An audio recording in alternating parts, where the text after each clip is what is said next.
hands if okay, so raise your hands if you have ever seen a sniffer dog at a station or airport, or even if you have watched a crime show where a dog helped to find a body or to detect the drugs.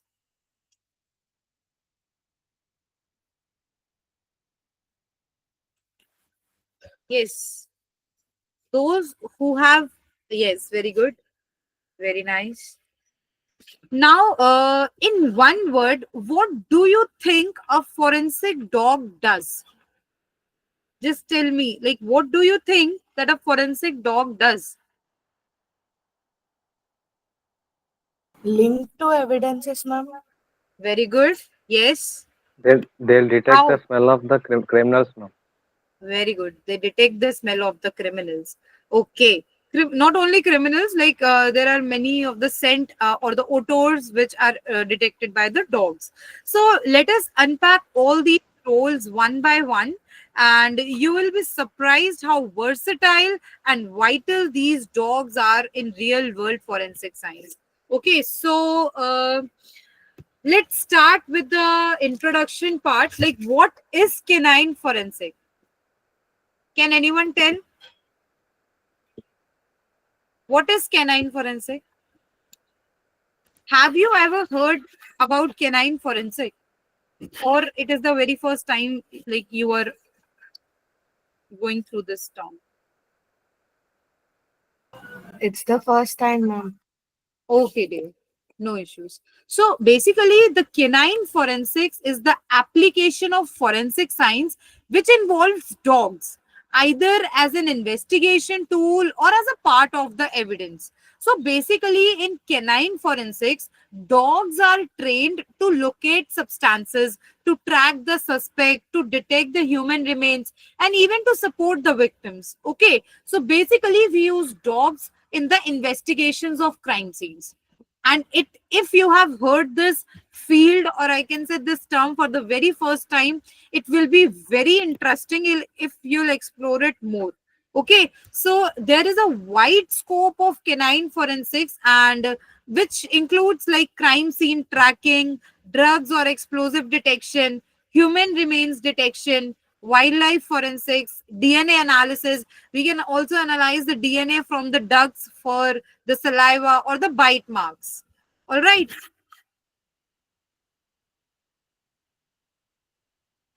So ma'am. now the question arises, why use dogs when Just we something. have, sorry?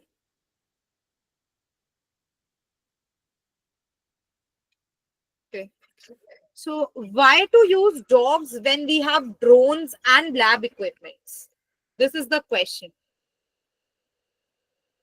Dogs have strong sense of smell, ma'am. Very nice. Very good. So, because of their scent detection is far superior to our current technology, and it is very effective in complex or unpredictable environments. Okay. So, a dog's nose is the biggest asset, and up to 300 million scent receptors are there in dogs. And if I compare this data with the humans have only 6 millions of the receptors. Okay, so you can compare, like humans have only 6 million receptors, and the dogs have 300 million scent receptors. Okay, so they can detect the scents even if it is buried deep in the earth. They can follow the human trails, and they can distinguish the individual scents in crowded place. Now, can you think of crimes or emergencies where this would be useful? Tell me, what can be the crimes or the emergencies where the dogs can be useful? Detection of explosives, ma'am. Bombless. Very good. What more? Drugs, ma'am. Drugs. Very good. Kidnapping? Or in case of any murder or something, search for suspects. Yes. Homicides? Yes. Kidnapping? Mass disaster also. Okay. So some dogs have even been trained to detect COVID-19 and cancer also. So that's the level of precision we are talking about. For example, in the aftermath of 9/11 attack, the cadaver dogs helped to locate the survivors which were buried beneath the rubbles. And in a cold case from Ohio also, there was a cadaver dog who found skeletal remains which was missed by the investigator for 15 years. Okay, so now as I have told you about what is canine forensic, we'll proceed towards the types of forensic dogs. Okay, so basically there are 5 main types of forensic dogs. The very first is the detection dog. Okay, so in detection dog, there are 3 subcategories. All right. Now, in this detection dog, one is the narcotic detection dog. First of all, what are detection dogs? So basically, these dogs are used to find the specific substance. Okay. And this includes narcotic detection dog. Second one is explosive detection dog. And third, which is the most interesting one, is the electronic storage detection dog. So for narcotic detection dog, Ma'am, can you please repeat? yeah, sure. So basically, we are now we are going like deeper into the 5 key types of forensic dogs. The very first one is the detection dog. Detection dogs are of 3 types. Detection dogs are basically the dogs which are used to find specific substances. Okay. So they include the narcotic detection dog. Narcotic detection dog detects cocaine, heroin, methamphetamine, etc. The second one is the explosive detection dog, which detects the TNT, RDX, PETN, and etc. The third, the most interesting one, is the electronic storage detection dog. These dogs are used in cybercrime. Like, can you imagine the dogs are also helping us in investigating a case which is of cybercrime? So these dogs, the electronic storage detection dogs, are used in cyber crimes to locate the hidden drives, the SD cards, the mobile devices, etc. Okay. Now, this is the first type which I have discussed, the detection type, the detection dog. The second one is the tracking dogs. So these dogs are trained to follow a person's scent trail over any terrain. Okay, so basically, these trailing dogs follow a specific person's path, the path which a person has taken. Okay, so they follow that particular specific path of that person. There are air scenting dogs that scan a large area for any human presence. Okay, so these dogs are used in kidnapping cases, escapes, and missing person cases. Okay, so the third one is the cadaver dog, which are also known as human remain detection dog. So these dogs are trained to detect the odor of decomposition. Okay, even if the body is buried or it is underwater, these dogs can detect the odor of the decomposition. They give their handlers the alert when the dog finds its odor or the human remains or the cadaver. Then the dog gives the alert to its handler. The alert was given by sitting, barking, digging, or when they find any remains. Okay, so these dogs are basically used in murder investigations, mass disaster, historical grave identification. Now, let's do a small quiz. Now you have to guess the dog. I have discussed with you 3 main types of dogs: the detection dog, under detection dog. We have discussed about 3 subcategories: the narcotic detection dog, the explosive detection dog, and the electronic storage detection dog.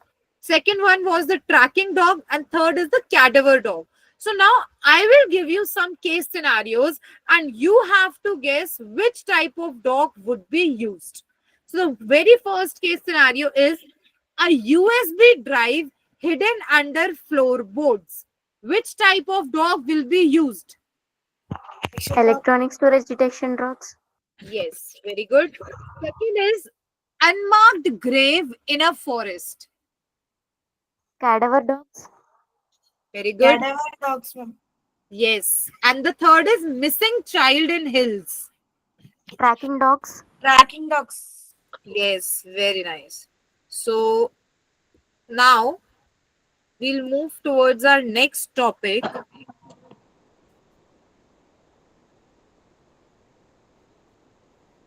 Okay, so there are some challenges. Okay, before coming to the challenges, let me discuss you about the steps, the training strategies. All right. So there is a particular training process, like training process for forensic dogs. What kind of training process is like done? The very first step is the initial selection. It's not like that we can take any dog and we can train that dog and use for our like military purposes and so on. No, there is an initial selection of the dog. We like in this initial selection, what matter is we have to choose a suitable puppies with the right temperament and physical attributes. We can't just take any of the dog and give him the training and we can use it for the war purposes or any military purposes.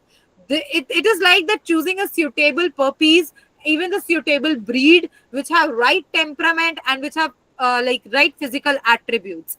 Then after the initial selection, the second step is the basic obedience. So basically the dogs are trained for basic commands and socialization. Basic command basically include the sitting, standing, down. These are some of the basic commands which are like taught to the dogs, and socialization of dogs are also done. In socialization, what we do is we take the dog to the crowded places like hospitals, like schools, like railway stations, airports, and by doing so we are socializing the dog. The third step is the scent detection. Now after teaching the basic obedience techniques, then we'll move further towards the scent detection part. Now here in this step, we teach the dog to recognize and follow a specific scent. Okay. And the fourth step is the scent association. So basically in this step, the associating specific scents with the reward. When the dog is finding or he or she is guessing the right scent or the right odor, then the handler will give the reward to the dog. Reward can be in the form of food, it can be in the form of toys as well. Okay, so the next step is the stimulated crime scene. So basically in stimulated crime scene, we expose the dog to the realistic scenarios to practice the skills which has been taught till now. Okay, then the next step is reward and reinforcement. So now we use positive reinforcement to encourage the correct response. If the dog is giving the correct response, we encourage the dog by the verbal rewarding, or we can give food or toys, or we can play with the dog as a reward or as a reinforcement. Just like humans, as we require motivation to do any kind of work, in the similar way, the dog requires reinforcement to do a particular task in a correct manner. Last step is the certification and the development. See, these steps are not like this much short. They are very lengthy if we go in the depth of canine forensic. Okay, so the last step is the certification and the development. So in this step, the dogs are given the certificate, but for they don't just get the certificate after the training. For dogs also there is a proper test. If they clear the test, then the dog is certified, and then we'll deploy them for our forensic work or the military work. Okay. So now, as I have told you, training includes the rigorous obedience training. So in this obedience training, we train the dog to follow the basic commands, okay, and the scent detection mastery, physical fitness, socialization, continuous skill enhancement. So for continuous skill enhancement, the training should be given regularly, okay, and the dog should be like keep we have to keep the dog up to date with the evolving forensic techniques and the requirements. Now, okay, let's come to the challenges. So there are some challenges and future prospect of the working dogs and forensic science. Basically, to train a forensic dog, it takes 6 months to 2 years to train a forensic dog. Minimum 6 months are required, and like in 2 years, up to like you'll get a good response from the dog, I can say. So minimum 6 months are required to train a forensic dog, and for their maintenance and like the cost of food is also high. Their medical costing is high, okay, and the handlers also charge some amount of money, okay. So not every, and also one more biggest challenge is that not every trained dog is deployable, okay, due to some of the reasons. Like the situation becomes that we can't deploy that particular dog in the scenario. So not every trained dog is deployable, might be due to some kind of injury, I can say, or some of the environmental conditions, I can say. We can't deploy a dog in many of the situations, okay. So there are some environmental factors also which comes as a challenge to us while we train a dog. The environmental factors basically include the rain, the wind, the crowded movement. The crowded movement can confuse the dog, okay. So also the urban scent contamination make the tracking harder. So these are some of the challenges. One more important challenge which needs to be discussed is the dog may signal the presence of that particular odor even when the substance is absent. There are some chances that dog can signal the presence of, suppose that dog is signaling a presence of particular drug at that place, but the drug is absent. This happens due to the instruction, this happens due to the distractions or the handler's clues or the fatigueness. The dogs get tired, okay, and when the dog get tired, the dog don't want to work. So now also the long working hours may cause burnouts, and the retirement and adoption of old working dogs is also a growing issue. And now how we can improve the canine forensic to address these issues are to combine this techniques, the workload with the technology, I can say. If I'll combine it with the technology, we can reduce the workload. And as I said that the dog gets fatigued or tired, so I can plan the training in shorter shifts, okay. Like in India, the SSB, what they are doing is they are providing the trainings to the dog, but in the whole day they take 3 sessions of the dog. One in the early morning, second in the afternoon before 2 p.m., and the next after 5 p.m. So what they are doing is, instead of doing the training for continuously for 6 hours, they have divided the time and the training sessions. So they are training the dogs for they are training the dogs in the 3 sessions, 3 rounds, we can say, because a dog cannot work 6 hours continuously. So it becomes very difficult with a dog to work for continuous 6 hours, okay.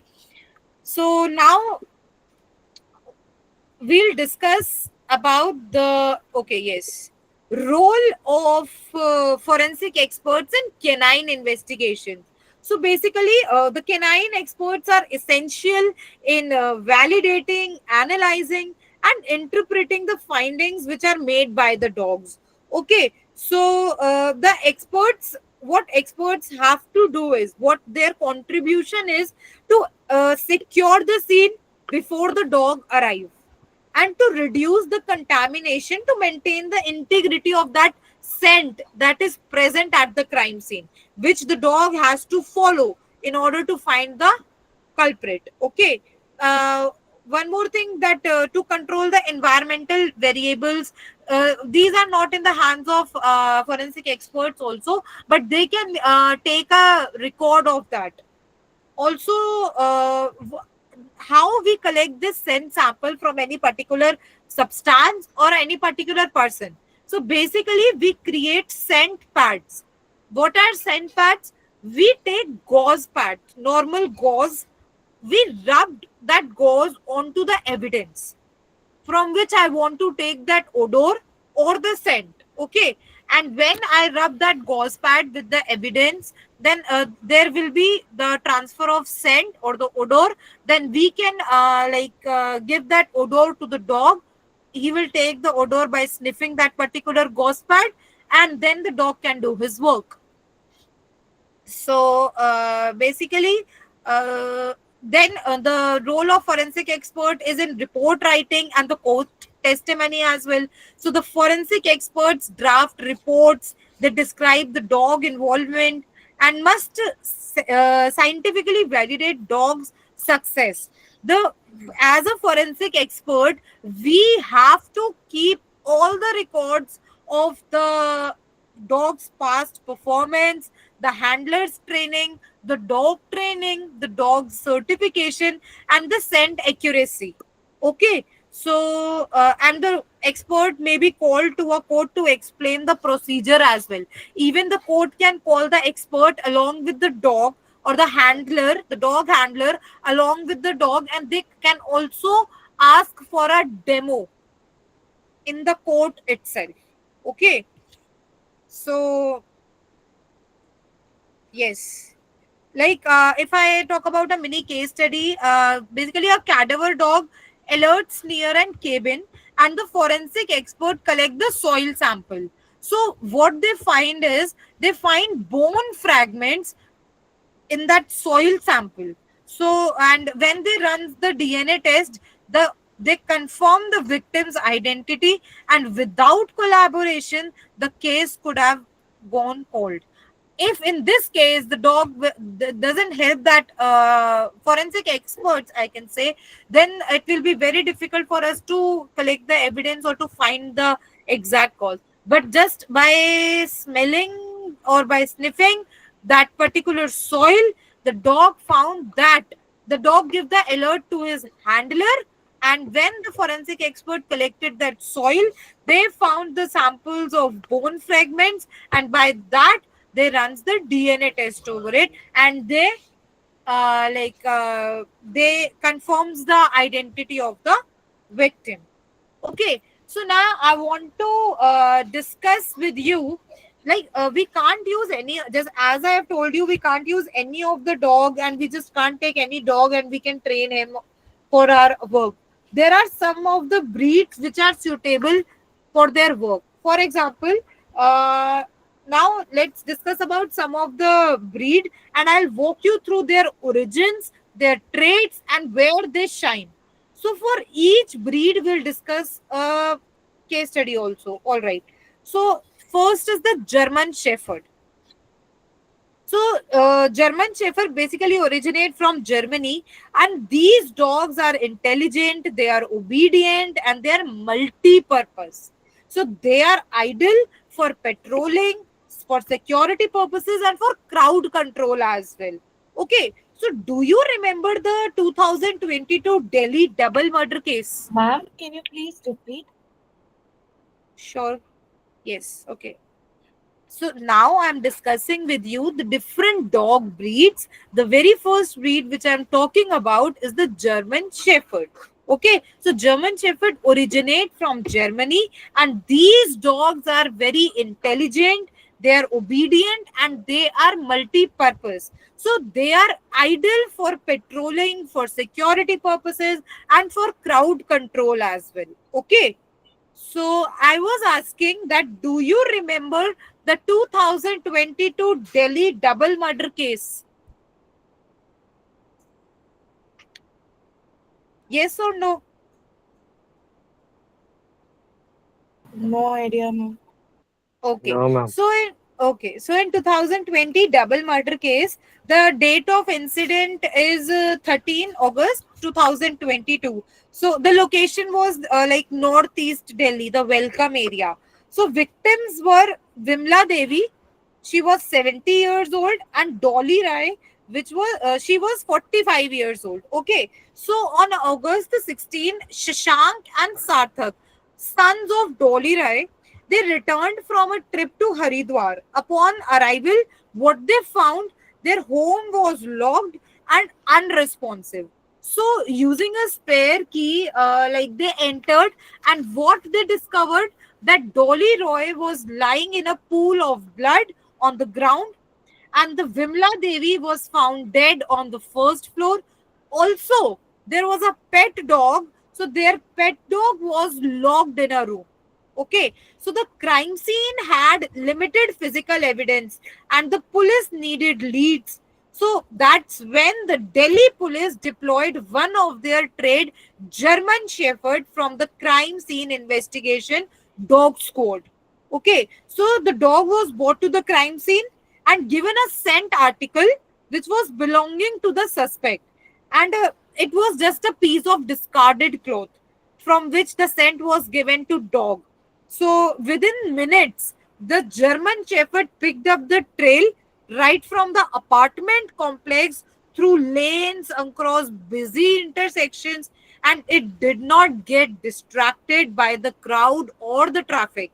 And this was not just a walk in the park, it was a real time urban tracking in action.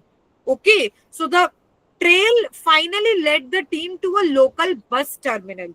So the suspect has boarded a bus just minutes before, and he was trying to flee the city. So based on the dog's tracking and timing, the police coordinated like with another team on routes, and guess what? The suspect was arrested at the next stop. So now think about this, that amid the noise, the people, pollution, and unpredictable environment, this one dog led the investigation forward.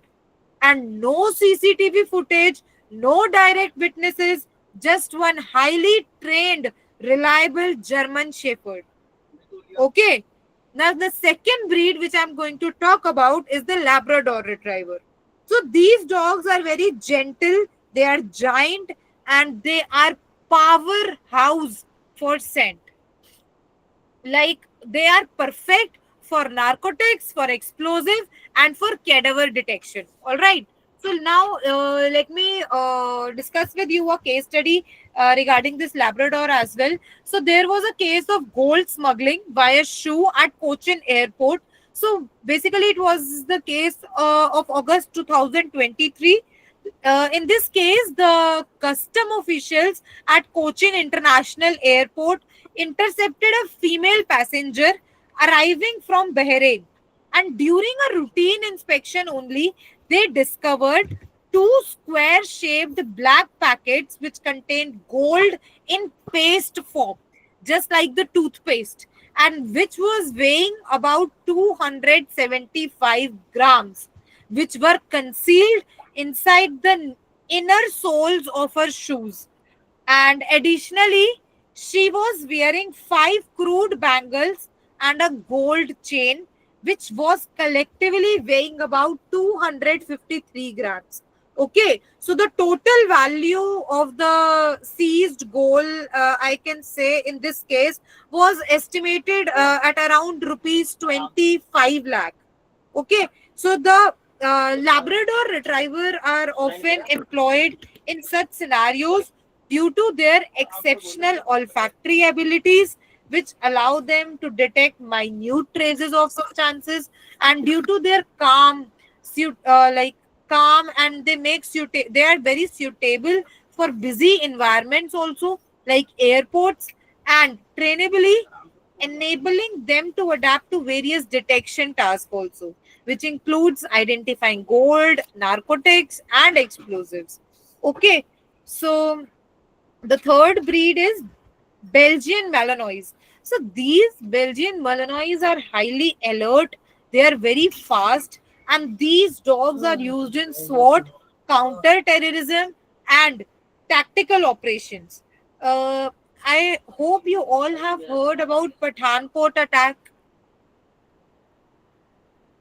2016 Pathankot attack. Yes or no?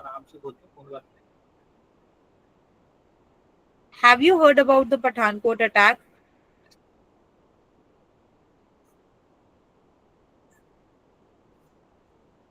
Students? No, ma'am. No. Okay. No, So ma'am. it is one of the most famous case or attack, I can say. So in January 2016, so the Pathankot Air Force Station in Punjab was attacked by heavily armed terrorists. So the National Security Guard, the NSG, was deployed to neutralize the threat. Okay, so the among the this NSG Allied Canine Unit, there were two Belgian Malinois dogs. The one was Rocket and the other was Caesar. Okay, so the Rocket was a 2.5-year-old Belgian Malinois, and it displayed exceptional bravery. So, despite the presence of fire and potential explosives, this dog Rocket entered a burning billet and retrieved a pouch indicating the presence of militant inside. So, in another instance, the rocket sudden attack on a terrorist who was constantly changing the position and allowed commandos to launch a successful assault. So, for his courage and obedience, the rocket was awarded the Chief of Army Staff Commendation and was recommended for Sena Medal. Okay, so this dog was given a medal. The other dog along with him was the Caesar. He was also the Belgian Malinois, and he also plays a crucial role during this operation in assisting the location and neutralizing the threat within the complex. Okay, so these special forces basically use the Belgian Malinois over heavier breeds like German Shepherd, because the Belgian Malinois can be highly trainable. With the very first point, let's discuss about the endurance. So they possess high energy level and stamina, which enable them to perform demanding tasks over extending period without fatigue. The trainability, so this breed is known for its intelligence and eagerness to learn, which make them highly trainable for specialized tasks.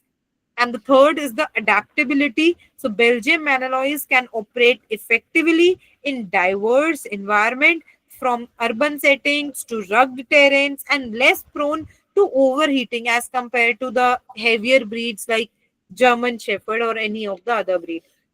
So yes, students, we have discussed about different types of dogs in forensic science. I have also told you about some of the breeds of dogs which we used in for our forensic or military purposes. So, if you have any questions, you can ask. See, this canine forensic is a very, very, very vast field, and it is very interesting also. And like each topic has its own elaboration or explanation. There is there is reason to every steps which we are taking or the trainings which we are providing to dogs. Okay. So if you have any question, as we have just an hour session today, so we can discuss this much only. If you have any questions, you can ask. I'll also show you some of the videos, the real videos of this canine forensic. Just give me a minute.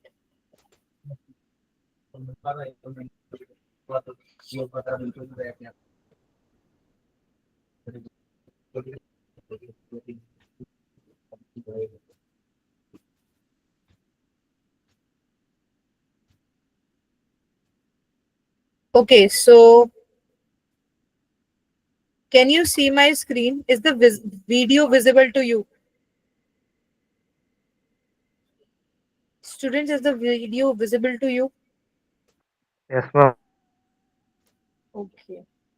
So this is the basic obedience training in which we are teaching the dog to focus on his handler. See.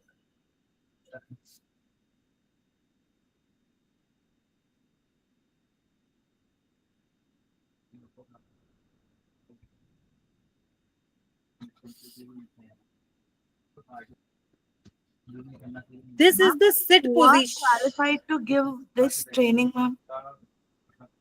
Sorry, dear. Who are qualified to give this training?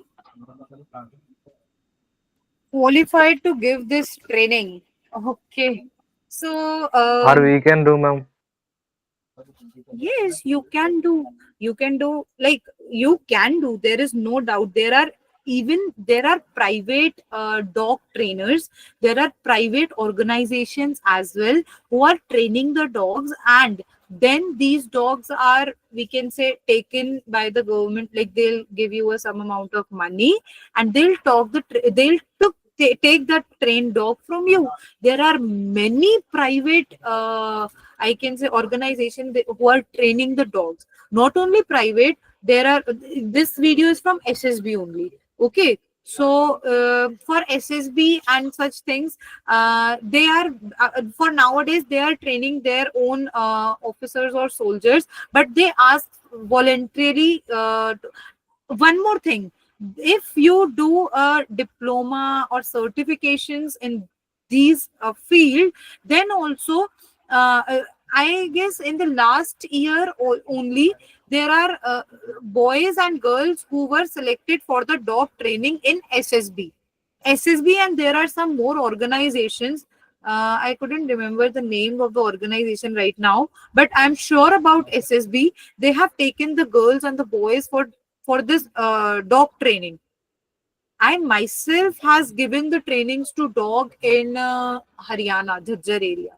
Okay, so you can also give the dog training just by, you can do certifications in canine forensic, you can do diploma in canine forensic, and if you are finding many other like any other course in this field, then you can pursue that course, and after your I can say qualification, or after that certifications, you can also apply for like these competitive exams for like entrance exam for this SSB and these CID, CBI. It will be a plus point for you if you are having certifications in this field. Okay, it will definitely a plus point for you if you are if you having certification in this canine forensic and so. Okay. Ma'am, what is the scope, ma'am? Scope, like in what terms do you want to know the scope? Means like you said, right? After going for canine forensics, you can apply for exams and it will be easier. So Yes, like, if you want to be a dog handler, dog trainer, like dog handler will give the training to dog.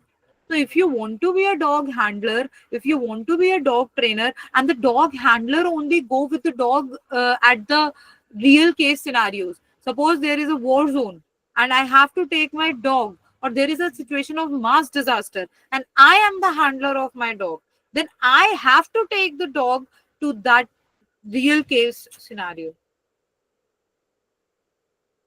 What kind of scope do you want me to like tell? Ma'am, per annum, how much will get, ma'am? I'll not mention the amount, but it is too high. I can say it is more than cyber forensic. Okay, so it is too high. It is more than cyber forensic, but the thing is, the courses are also like very of high charges. There are some certification courses which are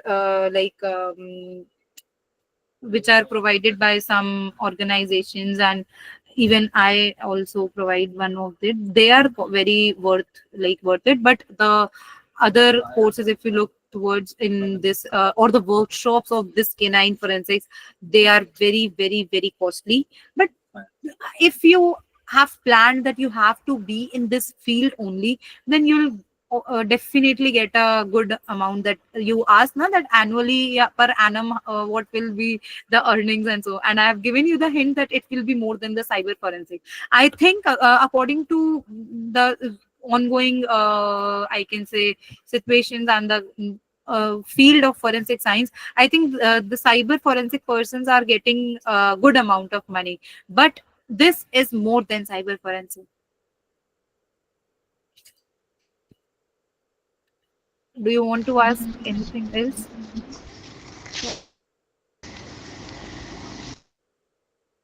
Do you want to ask anything else?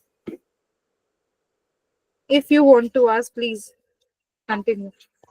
Ma'am, I have read in one article that the dogs that serve in Indian Army, after attaining a certain age, like once they complete the period of their service, the Indian Army will itself kill those dogs that they might can they might can help the opposite countries and all.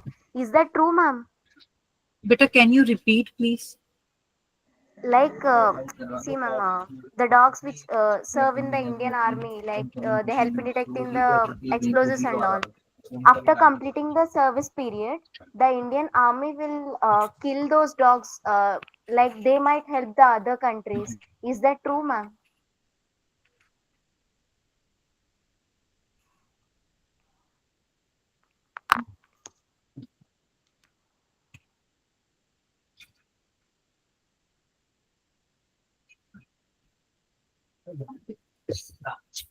कौन पीछे से बोल Am I audible? Yes, ma'am. Yes, ma'am. Okay, so you are basically asking that dogs which have served like in Indian Army and after completing their service period, can the dogs help other countries? Is it the question? No, ma'am. Like in an article, I've studied that after their service period, like they'll kill those dogs. Like they might No, help no, to no, the no. others, so they'll kill those dogs. No, Like I've no. read twice, ma'am. So that's why I'm asking. Might be there are some of the cases in which they have killed, but there is not any kind of rule that the dogs are being killed after serving. In fact, in NSG, the dogs who have got retired. Just a second, someone has to join the meeting. Okay. Yes. So in NSG only, I was talking about NSG keep their dogs, the retired dogs who have completed their service period. They still keep their dogs until they die. They die itself.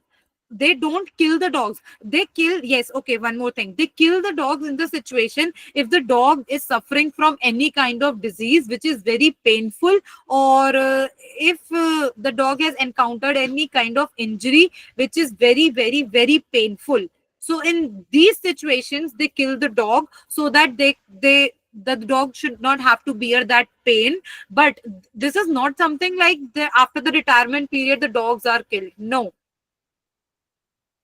NSG keep their retired dogs with themselves only, and they take care of them until they die on their own. Okay? Okay, ma'am. Thank you, ma'am. Yeah. Welcome. Any other questions? Ma'am, if we take German Shepherd, G. Yes. no, ma'am. Ma'am, if we take German Shepherd, all breeds are same, ma'am, in German Shepherd. Sorry? They attain same power, ma'am. They attain same power, ma'am. No. Among the breeds also, they don't attain same power. Like I have discussed with you. Okay, so this Belgian Malinois, I guess, and there are some more breeds like Bloodhound.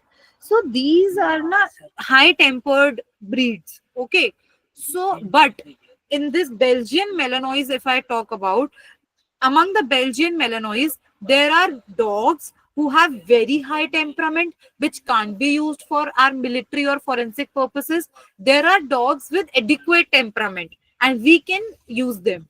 And there are also dogs with low temperament. Okay. So suppose among humans also, some are of high IQ, some of our average IQ, some have low IQs. So just like that, the dogs are also among the same breed. They have different temperaments. They have different physical attributes. Okay. They, yes. Okay, ma'am. Thank you, ma'am. Welcome. Any other question, or we'll continue with this video? So basically in this video, this is the sit position of the dog. This handler is teaching her dog this is a female dog. Her name is Maria, and the handler is teaching her the basic obedience. Basic obedience includes sitting, sit position, down position. Okay, so this is the sit position, and now let's continue with the video. And once the dog has correctly like sit in that position, now the handler is marking her behavior. Marking her behavior means upon the correct response, the handler is giving the dog the treat or the reward. He is giving the food as the reward. Okay, so in this way he is marking her behavior, her correct behavior. We don't have to mark the incorrect behavior of the dog. Otherwise, it will become a habit for the dog to do the incorrect behavior and to ask for the reward. Okay. तो वही ना कहो तू तो आया This is the down position of the dog. So here, the dog has taken the down position, and now his handler will give the reward. इस motor का charge नहीं है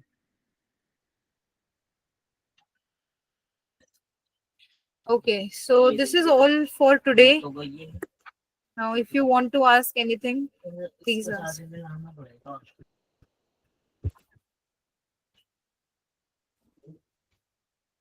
Ma'am, Yes.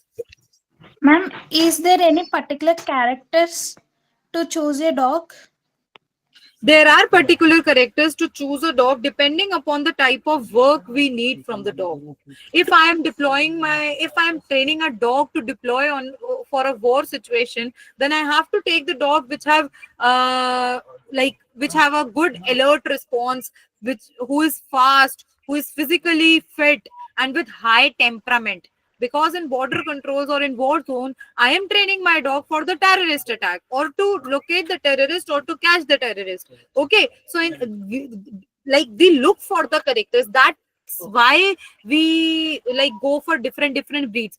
One more example: if I am training my dog for this VIP security purposes, then in such situations, in VIP security, suppose there is some kind of function or something like that, then I have to take a dog who can handle the crowd. Handle the crowd in the sense, there are dogs who get aggressive on seeing a large number of people, and if I'm using this type of dog in this VIP security situation, then it will be very harmful, because these high temperament dogs may attack the crowd. Okay, now for this VIP security functions and so on, I have to look for a dog who is calm, who is more socialized, and who is not more active to attack the people around it. Okay. Okay, ma'am. Yeah. Any other questions or? Ma'am, is husky is helpful in detecting the crime, ma'am? Sorry, dear, I didn't get your voice. Can you Helpful in repeat? detecting the crime, ma'am? In Husky, detecting ma'am. the crime. Yes, ma'am. Yes, dogs help in detecting the what crime in the sense? Husky, ma'am. Husky. Husky. Okay. Yes, ma'am. You are asking like will husky help to detect the crime? Yes, ma'am. Okay, so if we look towards some of the, but these huskies are generally not preferred for crime detection or for traditional police or military roles, and the reasons are by the temperament and the independence. Like these huskies are independent and they are strong-willed, which makes them harder to train. And if we are not able to train the dog, then how can we use or how can we deploy them for our real life situations? Okay.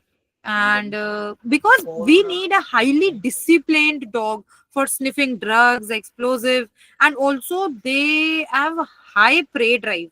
High prey drive means their energy is more suited for running and pulling and not for focus. So if they will not focus on the evidence or on the crime scene, then it is of no use. And they are sensitive to heat.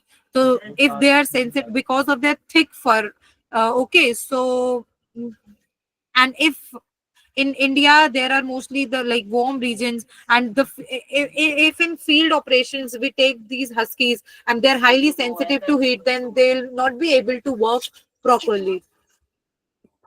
Are you getting it? Ma'am, in few Yes. cases, retrievers are also considered, no, ma'am. Labrador retriever. No. Golden retrievers. There are like Okay. few cases where retrievers are also taken. Yes. Yes, there are. I have just discussed about the three breeds. Yeah, right. So there are many breeds which we used for our purposes, and due to their special characteristics and like their attributes only, we are considering them for the like the for which they better suits. Okay, so we can use golden retriever, no doubt. But huskies are not generally preferred. Okay. Okay. Okay, ma'am. Thank you. Ma'am, can you please share the PowerPoint as PDF or PowerPoint? Sure, sir. Sure, sir. I will share the PDF. Sorry, PPT. Yes. Yeah, ma'am. Thank you. Okay.